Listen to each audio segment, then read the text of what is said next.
ఒక్కరోజు ముందు దీంట్లో వస్తుందనేది మాకు తెలిసింది. అంటే అప్రమత్తం ఉన్నారు టు సమ్ ఎక్స్టెంట్. వాళ్ళకి మనము కొంతవరకు ఒక మన అడ్మినిస్ట్రేషన్కి మాత్రం ఇది అప్రమత్తం చేయడం జరిగింది. కానీ ఇప్పుడు ఇష్యూ ఏమిటంటే మనం ఎంత 2 lakh కంటే ఎక్కువ ఫ్యామిలీస్ కోసం మాట్లాడుతున్నాం. Now at any rate evacuation చేయాలన్నా సపోజ్ మనకి ఇది తెలుస్తుంది అయినా ఇప్పుడు మోర్ దెన్ 24 hours బిఫోర్ మనం చెప్పలేం. ఇలాంటి సిచ్యువేషన్లో ఇంత పెద్ద మొత్తంలో ప్రజలని తరలించడం ఎంతవరకు పాసిబుల్ అనేది కూడా మనం చూసుకోవాలి. లెవెల్ పెరుగుతుంది, దయచేసి వెళ్ళండి అంటే ఇక్కడ అయినా లంకా గ్రామాల్లో అయినా గోదావరిలో ఉన్న గ్రామాల్లో వీళ్ళు లేదు మేము చాలా వరదలు చూసాం, అది తగ్గిపోతుంది, దీంట్లో ఉంటారు. కొంతవరకు వాళ్ళని తరలించడం జరుగుతుంది, కొంతవరకు వాళ్ళు కూడా కొద్దిగా ఫోర్స్బలీగా ఇవాక్యుయేట్ చేయడం అనేది కొద్దిగా కాంప్లికేటెడ్ సిచ్యువేషన్. కృష్ణా రివర్ నుంచి ఇన్ఫ్లోజు అవుట్ఫ్లోజు మేము కంటిన్యూస్ అవర్లీ బేసిస్ మీద మానిటర్ చేస్తున్నాం. ఇప్పుడు భద్రాచలంలో 44 చేరిందంటే ఇమీడియట్గా ఆర్థర్ కాటన్ బ్యారేజ్ వాళ్ళకి మేము వార్నింగ్ ఇచ్చేస్తున్నాం. కృష్ణాలో రాబట్టి మేము ఆ కృష్ణాలంక ఇవన్నీ ఏరియాకి ముందే చెప్తున్నాం. ఇక్కడ ఏం జరిగింది, వర్షాలు వచ్చినాయి, అప్పుడు బ్రీచ్ పడుతుంది లేదు అనే మనకి తెలియదు. ఇప్పుడు calamity when it strikes, one is okay ఈ కోర్స్ ఉంది, ఇంత ఇన్ఫ్లో ఉంది, ఇంత అవుట్ఫ్లో ఉంది. మన కృష్ణాది ఒక మొత్తం మాకు ఫ్లడ్ ప్రోన్ ఏరియా మ్యాప్ ఉంటుంది. సో ఇక్కడ లెవెల్ 10 లక్షలు ఉంటే ఎన్ని గ్రామాలు ఎఫెక్ట్ అవుతాయి, ఎన్ని జనాభా ఎఫెక్ట్ అయ్యి మా దగ్గర బొగట్టా ఉంది. ద మూమెంట్ ఇక్కడ సపోజ్ ఫస్ట్ వార్నింగ్ ఇచ్చిందంటే ఆ వార్నింగ్ ఆ గ్రామాలకు వెళ్ళిపోద్ది. ఆ డిస్ట్రిక్ట్ అడ్మినిస్ట్రేషన్ అప్రమత్తంగా అయిపోతుంది. ఒక చెరువు ఉంది, దాంట్లో నీళ్లు చేరింది, ఇప్పుడు నైట్లో గండి పడింది. ఇది ఒక డిఫరెంట్ యాంగిల్. వన్ ఈజ్ చెరువు నిండుతుంది, సర్ప్లస్ వియర్ నుంచి ఎక్కువ నీళ్లు పోతుంది, కింద దిగువ గ్రామం ఉంది, అప్రమత్తం ఉంది. అది ఒక సిస్టమ్. గండి పడింది అనుకోండి, పడవచ్చు, yes naturally Singhnagar area is prone to floods. ఇది కొద్దిగా low line, Budameru canal passing through, certainly it is a disaster prone area. That much మేము చెప్పగలిగాము. కానీ 6 బ్రీచెస్ అయిపోయి డైవర్షన్ ఛానల్ ఉన్న నీళ్లు మళ్ళీ అది కలిసిపోయి అంతా ఇనండేట్ చేస్తుందని ఊహించలేకపోయాం. ఒక్కరోజు ముందు దీంట్లో వస్తుందనేది మాకు తెలిసింది.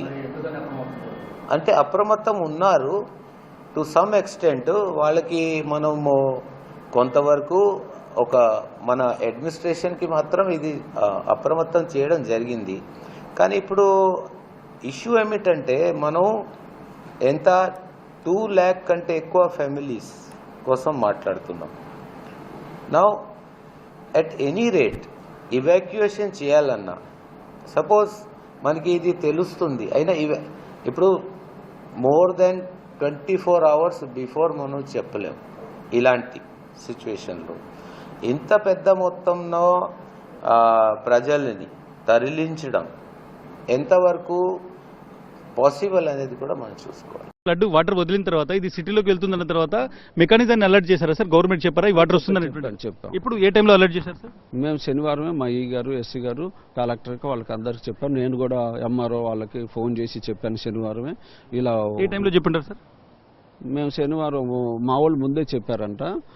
మేము శనివారమే మాకు ఇక్కడ శనివారం పొద్దున్న వరకు అసలు ఏం లేవు రీడింగ్. మధ్యాహ్నానికి వాళ్ళకి ఇంటిమేషన్ చేసాం, మేము సాయంత్రం ఆపరేట్ చేస్తాం అండ్ అలర్ట్ చేయండి అని. శనివారం మధ్యాహ్నానికి మీరు ఒక అలర్ట్ అనేటువంటిది ఇక్కడ నుంచి ఆపరేట్ చేస్తాం చెప్పాము. నేను కూడా డైరెక్ట్ గా ఎంఆర్ఓకి అందరు ఫోన్ చేసి చెప్పాను. శనివారం మధ్యాహ్నం తర్వాత మీకు అర్థమైపోయింది ఫ్లడ్ వస్తుంది అనేటువంటిది, ఓపెన్ చేయాల్సి వస్తుందని ముందే చెప్పాం. మనం చూడొచ్చు డెఫినెట్ గా శనివారం మధ్యాహ్నానికి ఒక అలర్ట్ ఇక్కడ నుంచి అధికారులు ఏవైతే ప్రోటోకాల్ ఉంటుందో అది పాటించారు. ఈ వాటర్ ఏదైతే ఉందో ఎప్పుడు దాదాపు 2005, 2009లో ఒకసారి మాత్రమే దీన్ని ఓపెన్ చేశారు. ఆ తర్వాత ఓపెన్ చేయలేదు అనేటువంటి మాట. డైవర్షన్ అనేటువంటిది ఎంత వాటర్ తీసుకుంటారు సార్? ఏదైతే దీని మీద 1960s ఆ టైంలో ఏదైతే డైవర్షన్ వేశారో ఈ డైవర్షన్ కి ఎంత వాటర్ తీసుకెళ్తారు? 16,000 వరకు అండి. అంటే ఇంకా దాన్ని మోడరైజేషన్ చేసి లైనింగ్ చేస్తే ఇంకా 20-30 వేలు తీసుకుంటుంది అనుకున్నారు. ఇప్పుడు అదేం కాలేదు. మొన్న 16,000 వరకు తీసుకుంటుంది. ఈ వాటర్ ఇటువైపు వెళ్తే ఎటువైపు నుంచి వెళ్తే సార్? ఏ రూట్? ఇటువైపు నుంచి వెళ్ళి శాంతినగర్ అని కొండపల్లి అలా వెళ్ళి అక్కడ వీటిపిఎస్ నుంచి అక్కడ కృష్ణానదిలో కలుస్తుంది. ఒక ఆరోపణ ఏమొస్తుందంటే ఇటువైపు ఫ్లో తగ్గించేటటువంటి ప్రయత్నంలో భాగంగానే దీని వైపు తీశారు. అలా అసలు ఉండదు. అది కరెక్ట్ కాదు. ఎందుకంటే ఇది విజయవాడకు ప్రొడక్షన్. ఇది ఆ నీళ్ళంత పైన క్యాచ్మెంట్ ఏరియా నుంచి అంత వచ్చేస్తుందని కానీ దానికి అది గండి పడిపోతుందని కానీ because they are using the regulator Krishna నదిలోకి నీళ్ళు వదలటానికి 15,000 క్యూసెక్స్ కెపాసిటీతో బుడమేరు ఛానల్ కృష్ణా నదిలోకి వెళ్తుంటుంది. సో 40,000 క్యూసెక్స్ వచ్చేసినాయంటే ఒకేసారి. సో ఆ ఛానల్ సరిపోలేదు. సో ఆ గండి కొట్టేసి సో రెండు వైపుల నుంచి మాకు నీళ్ళు వచ్చేసేసరికి it was very difficult to handle and it was unforeseen అండి. It is not because that we could not alert or anything. మాకే అలర్ట్ లేదు. 24 అవర్స్లో ఒకే రోజులో విజయవాడలో కృష్ణా జిల్లాలో 26 సెంటీమీటర్స్ ఒకేసారి పడటం ఇస్ నెవర్ ఫోర్సీన్. సో దానివల్ల మా Vijayawada and surrounding areas like Mylavaram, Ibrahimpatnam, Kondur లాంటివన్నీ కూడా చాలా ఎత్తున ఇనండేట్ అయ్యాయి. So before we could forget that and recover from that మాకు బుడమేరులోకి దానిపైన క్యాచ్మెంట్ ఏరియా నుంచి వాటర్ ఎక్కువ పడిపోవటం.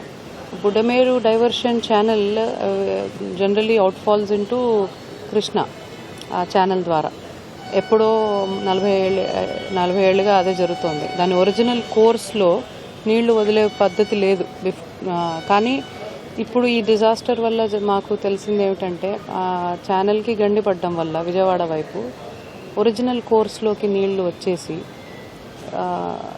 40 క్యూసెక్స్ ఆఫ్ వాటర్ సడన్గా ఓవర్ 2 hours ఆఫ్ టైం వచ్చేసిన దానివల్ల ఆ రెయిన్ నుంచి మేము ఆ 26 సెంటీమీటర్స్ ఆఫ్ రెయిన్ నుంచి తేరుకోకముందే ఈ గండి పడిన దానివల్ల వచ్చేసిన నీళ్ళన్నీ కూడా ఊరి మీద అదే సేమ్ ఊరి మీద పడిపోవడం వల్ల unprecedented inundation we had seen. So ఎప్పుడు ఇంత లెవెల్లో నీళ్లు చూడలేదు. So it is something that we could not really control and adequately alert. అంటే ఇంత టెక్నాలజీలో కూడా ఆ breach is something that was not in our control.